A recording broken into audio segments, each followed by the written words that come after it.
نن زه تاسو ته عملاً ښیم چې سرسایه به څنګه وباسو. ځینې خلک ورته سرسایه وایي، ځینې ورته فطرانه وایي او په عربي کې ورته صدقة الفطر یا زکات الفطر وایي.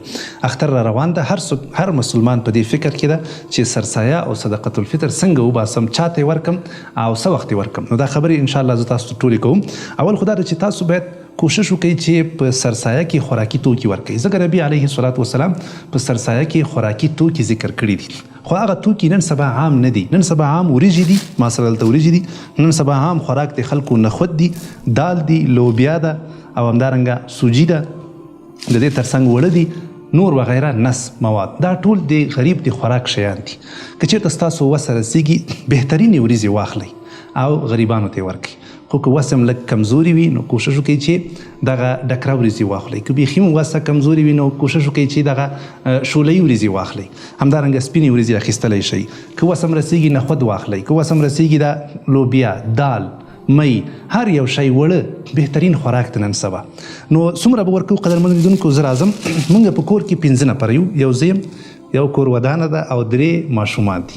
نو د 5 نفرو سرسایه به څنګه وباسو زه تاسو ته عملاً ښیم. زه د خپل طرف نه وریجې وباسم. وریجې به تاسو څومره وباسئ؟ 4 لپې. 4 لپې دا یوه پیمانه یوه کاسه کیږي. په دې سره به انشاءالله ستاسې غاړې خلاصې شي. فرضاً زه به اخلم، دا یوه لپه شوه، دا 2 شوې، دا 3 شوې او دا هم 4. دا زما د سرسایي او فطراني مقدار شو. دا چې زه ورکړم په روژه کې مخکې له اختر مانځه نه، بس زما غاړې په دې باندې خلاصېږي. دا د یو نفر برخه شوه. فرضاً زه غواړم چې د خپل ماشوم له طرفه سرسایه وباسم، وریجې هم ویستلی سم، یو شی هم تاسو ویستلی شئ، هېڅ مشکل نشته. خو که تاسو مختلف شیان وباسئ څومره به ښي، د غریب به هغه ټول مشکل ورباندې حل شي. فرضاً زه د یو ماشوم له طرفه 4 لپې دغه نخود وباسم.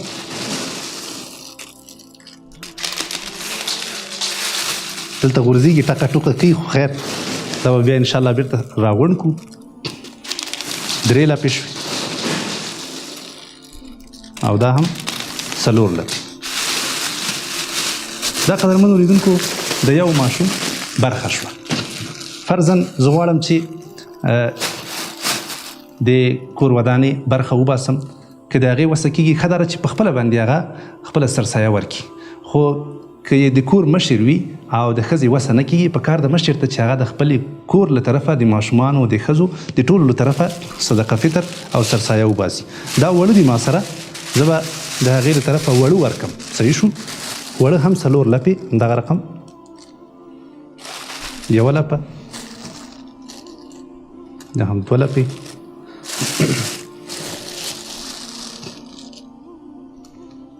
درې لپې،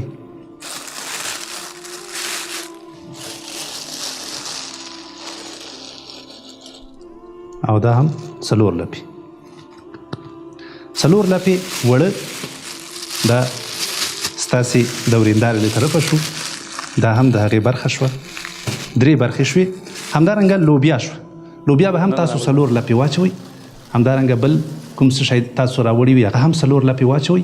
نو د غریب به څومره یو ښه کار وشي. هغه څوک چې مالداران دي کوشش وکړئ چې تاسو بیخي په سرسایه کې ان غوښه ورکړئ.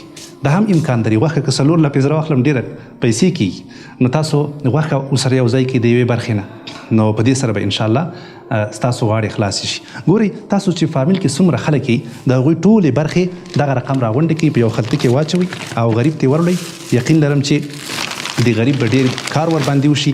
دا ګورئ د شریعت په هر حکم کې ډېر زیاتې فایدې دي او ډېر حکمتونه دي. که تاسې دا مواد په سرسایه کې ورکړئ، یقینا چې د غریب کور به له دې موادو ډک شي او دومره به یې زړه ولګېږي، دا سترګې به یې څنګه شي، مړې شي. نو ډېر زیات به خوشحاله وي. تاسو داسې لږ پلټنه وکړئ، په خارج کې داسې هېوادونه دي، یقین وکړئ چې هلته خلک هم دغه خوراکي مواد وباسي، د غریب مکمل د کور یوه کوټه ورنه ډکېږي. بعض زړه یې ولګېږي، ټول کال هغه خاندي او هر ډزي، وایي چې بس زما خو د ټول کال غم وخوړل شو. صحیح شوه؟ او دا پیسې چې دي په دې کې دومره برکت نه وي او په دې کې د علماو اختلاف هم ده. ځینې وایي چې پیسې کېږي، ځینې وایي چې نه کېږي. صحیح شوه؟ خو بیا هم که تاسو پیسې ورکوئ، یو څه علماو خبره کړې ده، ویلي دي چې پیسو کې هم سړی کولی شي چې سرسایه ورکړي. د سرسایه په ځای باندې پیسې ورکړي. خو قوي خبره ډېره ښه خبره دا ده چې سړی دغه خوراکي مواد په سرسایه کې ورکړي. په دې باندې هم د غریبانو سترګې مړېږي، هم یې په روزي کې برکت راځي او د شریعت په هر حکم کې ډېر زیات برکتونه دي. دا رقم به تاسو یو بسته تیاره کړئ. کوشش به کوئ چې د اختر له لمانځه نه مخکې دا وباسئ. صحیح شو انشاءالله. د اختر له لمانځه نه مخکې دا وباسئ او غریب ته تسلیم کړئ. که تاسو خپله کورنۍ په دې کې شریکه کړئ، ټول سره په ګډه باندې کښېنئ او دا ښایسته شیبې ولمانځئ، نو څومره به دا ښي. هغه ستاسو ماشومان هم په دې باندې خبر شي چې زموږ څومره یو ښایسته دین ده. ګورئ چې دا دین زموږ ستاسو فقط د غریبانو د مالدارانو دین نه ده. په دې کې موږ تاسو دا غریبان هم له خپل ځان سره شریکو. الله مکړه که سبا ته موږ نه یو نو دغه ماشومان به زموږ دا شیان له موږ نه بې مکمل زده کړي وي او دوی بې عملي کوي.